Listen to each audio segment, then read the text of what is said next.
In the year of 2142, Weyland-Yutani was able to fulfill a long-term goal when they finally gained access to the perfect organism, otherwise known as Xenomorph XX121, which was then taken to the Renaissance Space Station, where company scientists were able to use it to create a new variant of the alien that we'll refer to as the Renaissance or Romulus strain of the Xenomorph.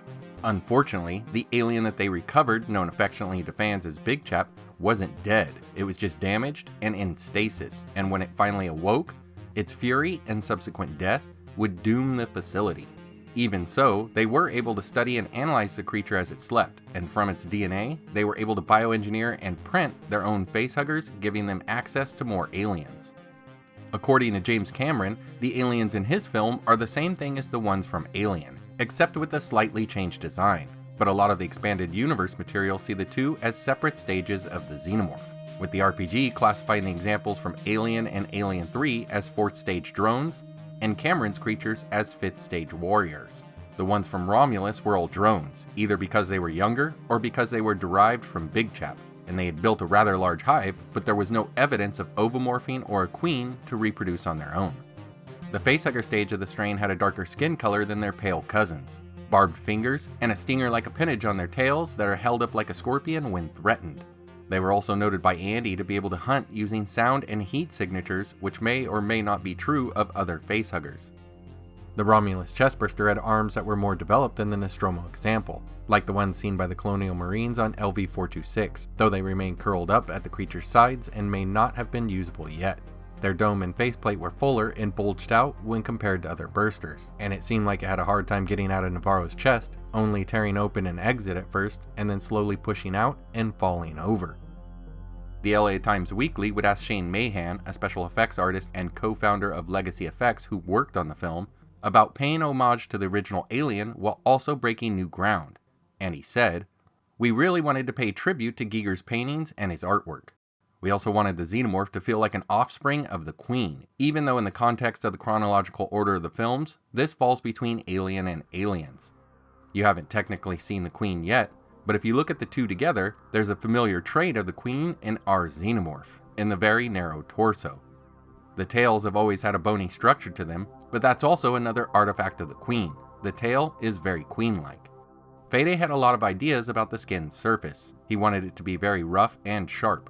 His description was that even if you ran your hand along it or if it bumped up against you, it would cut your skin. So there's a lot of ridges and sharp points to it, and the overall feeling is just very dangerous.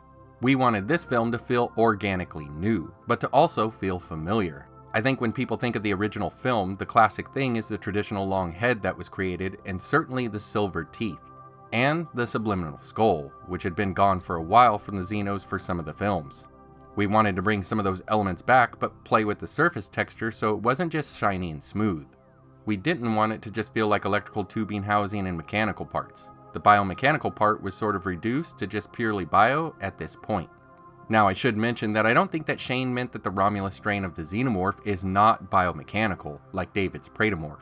And instead, he meant that the mechanical features are still there, like they were with Big Chap, but they're all covered in a more organic looking skin or exoskeleton.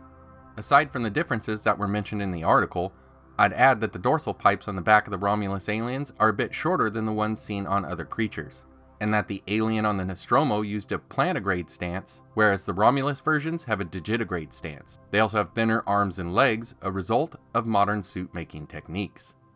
A newly discovered stage, a Xenomorph cocoon, was found on the Renaissance Station where the chestburster had spun or grown into a cocoon to evolve into its adult stage. Something similar was seen in the video game Aliens vs. Predator Extinction, though it's not yet known if the cocoon stage is a feature of all aliens that has remained hidden until now, or if it's exclusive to the Renaissance strain.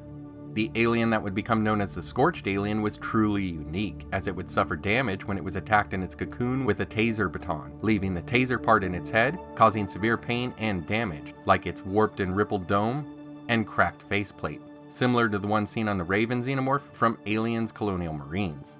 It also had a mouth that went farther back than other aliens with extra tendons or connective tissue, but I'm not sure if this was from the attack, or if the alien may have also been stunted in its development, as it may have been forced to exit the cocoon prematurely.